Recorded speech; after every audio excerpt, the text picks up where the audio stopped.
പുതിയൊരു വീഡിയോയിലേക്ക് എല്ലാ കൂട്ടുകാർക്കും സ്വാഗതം. ഇന്നത്തെ നമ്മുടെ റെസിപ്പി എന്ന് പറയുന്നത് ഒരു പഴയകാല ഒഴിച്ചുകറിയായ മുളക് വറുത്ത പുളിയാണ്.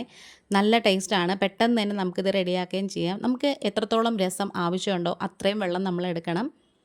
എന്നിട്ട് അതിലേക്ക് ആവശ്യത്തിനുള്ള ഉപ്പും ഒരു ചെറിയ നെല്ലിക്ക വലിപ്പത്തിലുള്ള പുളിയും കൂടി എടുക്കാം. വാളംപുളിയാണ്. അതും കൂടി ഇതിലേക്ക് അങ്ങ് ഇട്ട് കൊടുക്കാം. നമ്മൾ ഈ ഒരു വെള്ളത്തിൽ ഇടുമ്പോൾ മാത്രമേ ഉള്ളൂ പുളിയൊക്കെ നന്നായിട്ട് ഇങ്ങനെ അലിഞ്ഞു വരുന്നത്. അതിന് വേണ്ടിയിട്ടാണ്. ഇതപ്പം കുരുവും അതുപോലെ തന്നെ ഉറിയൊന്നും ഇല്ലാത്ത നല്ല വീട്ടിൽ തന്നെ കുത്തിയെടുത്ത പുളിയാണ്. നമ്മളങ്ങനെ വാങ്ങിയതാണ് കേട്ടോ. ഇനി ഇതേ ചീനിച്ചട്ടി വെച്ച് കൊടുക്കാം. ചൂട് കട്ടിയുള്ളൊരു ചീനിച്ചട്ടി വെച്ചിട്ട് അതിലേക്ക് ഞാനിപ്പോൾ കുറച്ച് വെളുത്തുള്ളി എടുത്തിട്ടുണ്ട്. തൊലിയൊക്കെ കളഞ്ഞ് കഴുകി വൃത്തിയാക്കിയതാണ്. ഇനി നമുക്ക് ആ ചീനിച്ചട്ടിയിലേക്ക് 1 ടേബിൾ സ്പൂണ് വെളിച്ചെണ്ണ ഒഴിച്ച് കൊടുക്കാം. എന്നിട്ട് നമ്മൾ നേരത്തെ എടുത്ത് വെച്ചിട്ടുള്ള ആ ഒരു വെളുത്തുള്ളിയും പിന്നെ ഒരു 10-15 അല്ലി ചുവന്നുള്ളിയും കൂടി കഴുകി വൃത്തിയാക്കിയതിന് ശേഷം കുനുകുനാന്ന് അരിഞ്ഞിട്ട് ഇതിലേക്ക് അങ്ങ് ചേർത്ത് കൊടുക്കാം. ഈ ഒരു രസത്തിന് കടുകൊന്നും പൊട്ടിക്കേണ്ട ആവശ്യമില്ല. പെട്ടെന്ന് തന്നെ നമുക്കിത് റെഡിയാക്കി എടുക്കുകയും ചെയ്യാമേ.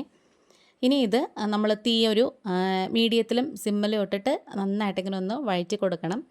ചെറുതായിട്ട് അതിൻ്റെ കളറൊക്കെ ഒന്ന് മാറി വരുന്നുണ്ടേ. അപ്പോൾ ഇത് നന്നായിട്ട് ഇങ്ങനെ ഒന്ന് ചുമക്ക നമ്മളൊന്ന് വറുത്തെടുക്കണം. നല്ല ടേസ്റ്റാണ് കേട്ടോ. ഇനി അവരവരുടെ എരിവിന് ആവശ്യത്തിനുള്ള വറ്റൽ മുളക് ചേർത്ത് കൊടുക്കാം.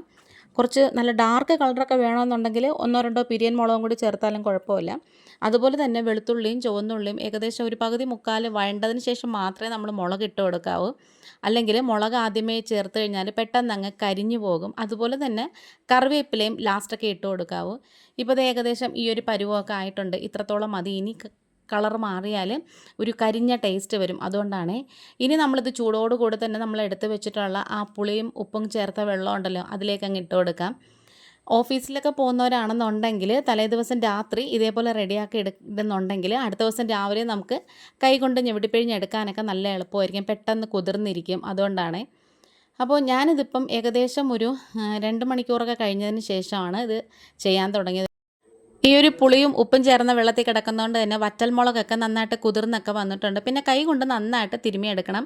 കൈ കൊണ്ട് തിരുമാൻ എരിയുടെയൊക്കെ പ്രശ്നം തോന്നുന്നുള്ളവരാണെങ്കിൽ മിക്സിയിലിട്ടിട്ട് പൾസ് മോഡിൽ ചെറുതായിട്ടൊന്ന് കറക്കിയെടുത്താൽ മതി. ഒറ്റ കറക്കേ കറക്കാവൂ.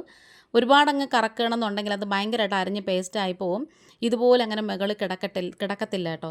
അപ്പോൾ ഉപ്പ് കുറവായിരുന്നതുകൊണ്ട് ഞാനൊരു ഇച്ചിരി ഉപ്പും കൂടി ഇട്ട് കൊടുത്തിട്ടുണ്ട്. കാരണം ചോറിലൊഴിച്ച് കഴിക്കുമ്പോഴത്തേക്കും ഇതിൻ്റെ ഉപ്പ് കുറവായിരിക്കും. അതുകൊണ്ടാണ്. നല്ല ടേസ്റ്റാണ് കേട്ടോ. അപ്പോൾ ഈ ഒരു വീഡിയോ കണ്ടുകൊണ്ടിരിക്കുന്ന സമയത്ത് ചാനൽ ഇഷ്ടപ്പെടുകയാണെന്നുണ്ടെങ്കിൽ പ്ലീസ് ഒന്ന് ലൈക്ക് ചെയ്യും, ഷെയർ ചെയ്യും, കമൻറ്റ് ചെയ്യും, സബ്സ്ക്രൈബ് ചെയ്ത് സപ്പോർട്ട് കൂടെ ചെയ്യണേ. ഇനി ഇത് നന്നായിട്ട് തിളച്ച് വരുമ്പോഴത്തേക്കും നമുക്ക് വാങ്ങി വെക്കാം. അപ്പോൾ നമ്മുടെ വീഡിയോ വൈൻഡ് അപ്പ് ചെയ്യാറായി. ഇന്നിപ്പം ഇത്രയേ ഉള്ളൂ. വേറൊരു വീഡിയോ ആയിട്ട് വേഗം തന്നെ വരാം. Thanks for watching.